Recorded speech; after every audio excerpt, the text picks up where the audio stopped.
Voilà, je repasse en affichage normal. On voit que les blocs collent aux marges.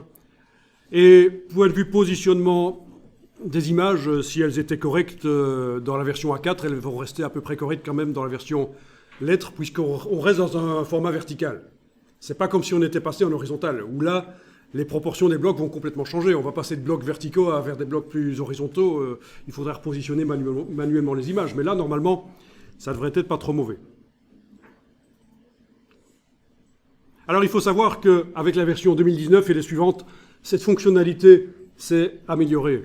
Avant, vous n'aviez pas cette possibilité d'ajuster la taille des polices. Et ça se faisait moins bien, en fait. D'une manière générale, c'était plus foireux. C'était déjà une aide pour ne pas devoir faire tout manuellement. InDesign faisait déjà une partie du boulot. Mais là, il va encore plus loin. Il va encore plus loin. Monsieur ?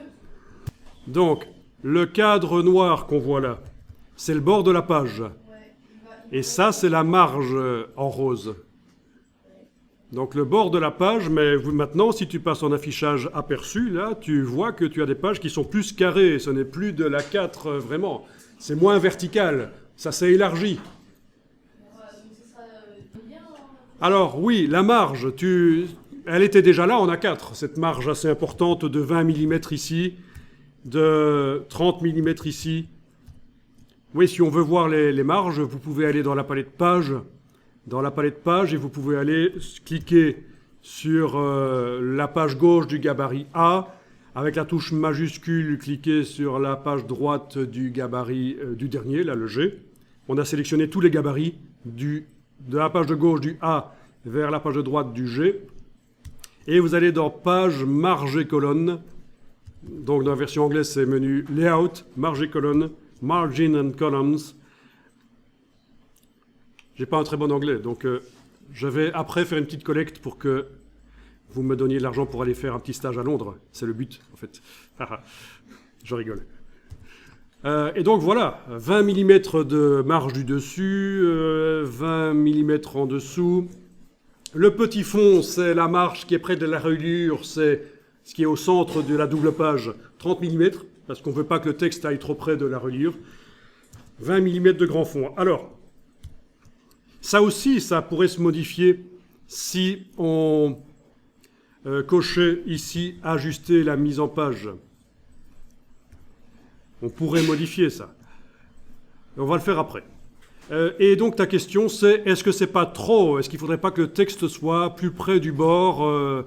Eh bien non, justement. Non.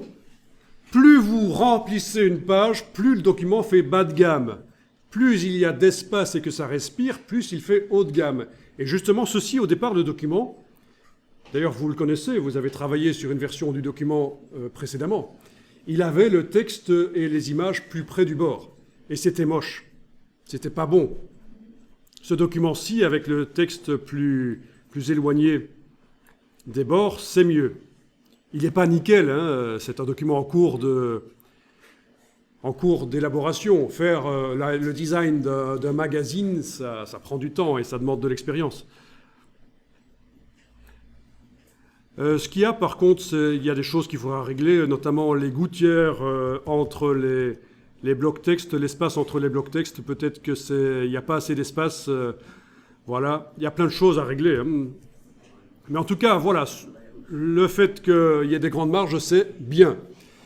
Gardez ça à l'esprit. Vous voulez donner un aspect bas de gamme à votre document, remplissez à fond. Vous voulez que ce soit haut de gamme, faites des espaces vides. Ça peut être des espaces avec des fonds colorés, des dégradés colorés, des images, une partie d'une image. Vous avez une image sur tout un double A4 ou double page, et certaines parties de l'image, il n'y a pas de texte qui vient dessus, c'est un espace vide. D'accord ? Pourquoi est-ce qu'on serait amené à vouloir faire un document bas de gamme en faisant du remplissage ? Ben, quand on fait de la publicité de ces produits, quand vous faites un catalogue pour vos produits, typiquement, allez voir ça, des catalogues de produits. Si on veut donner l'impression que c'est pas cher, que le vendeur ne prend pas beaucoup de marge bénéficiaire, ben il va faire un document où il ne va pas laisser 1 cm² inutilisé sur ses pages.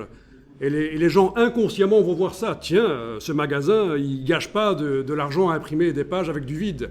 Tout est rempli. Et c'est riche visuellement, mais c'est moche. Voilà, donc, sachez-le. Parfois même, on fait de la photogravure, c'est-à-dire de la retouche des images pour l'impression, pour que les images soient plus moches que ce qu'elles pourraient être. On fait jouer un script sur les images, on les ternit, on les salit, on les rend floues. Ça donne une impression bas de gamme, même si l'imprimeur peut faire une impression correcte. Vu qu'on lui donne un fichier avec des images pourries, ça va être pourri à la sortie. Là aussi, le but, c'est de faire passer le sentiment qu'on n'a pas dépensé beaucoup d'argent dans la publicité et que donc, quand on dit qu'on est le moins cher, c'est parce qu'il y a des raisons. On ne dépense pas beaucoup d'argent en publicité. Vous voyez, ben, c'est faux, en fait. Donc c'est bizarre parfois, hein. Le monde de l'impression, parfois, le monde de la communication, parfois, faire des choses moches, ça, c'est voulu et c'est payant. Contrairement à ce que vous pourriez croire, on ne va pas toujours vers le plus beau, on va vers le plus adéquat par rapport à la clientèle visée et aux produits vendus. Le plus adéquat, le design le plus adéquat, la communication la plus adéquate. Ok, alors, on a fait un petit test là de transformer au format lettre verticale, c'est pas mal. Ben faites un test pour transformer au format lettre horizontale, pourquoi pas. Comme ça, vous allez voir si ça fonctionne. Fichier, ajuster la mise en page. Il suffit d'aller cliquer, vous avez toujours l'option là qui est cochée. Il suffit d'aller cliquer sur demander une mise en page horizontale, voilà. Paysage. Ok, et ça va calculer. Bon, il met un petit message, des objets n'ont pas été ajustés, je ne sais pas lesquels, mais techniquement, voilà, je me retrouve avec un format lettre horizontale. Donc c'est pas mal ça. Donc ça veut dire que quand vous devez faire un document InDesign, vous ne devez pas nécessairement tout réinventer depuis le départ. Vous pouvez adapter un document existant, même son orientation et ses proportions. Parce que faire tout un document depuis le départ, ça demande beaucoup d'heures. De faire le gabarit, la structure, la grille, d'aller mettre les blocs avec les bons réglages d'image, auto-redimensionnement, des choses comme ça, de faire tous les styles de texte, de caractères, de styles d'objets. C'est un travail de metteur en page.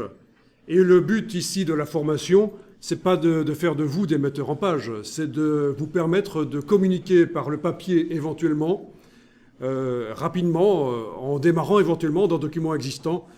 Pourquoi? Ben parce que la communication par le papier est toujours intéressante. Si vous voulez faire un dossier pour vendre un produit, une brochure pour vendre un produit, un flyer, une plaquette, un rapport d'entreprise, une mise en page correcte aide à faire passer le contenu du texte. C'est pour ça que dans les universités, quand les étudiants rendent des travaux, il y a des mises en page imposées. Parce qu'on sait très bien qu'une bonne qualité de mise en page chez certains étudiants pourrait influencer la perception de la qualité du travail, le fond du travail. Donc, voilà.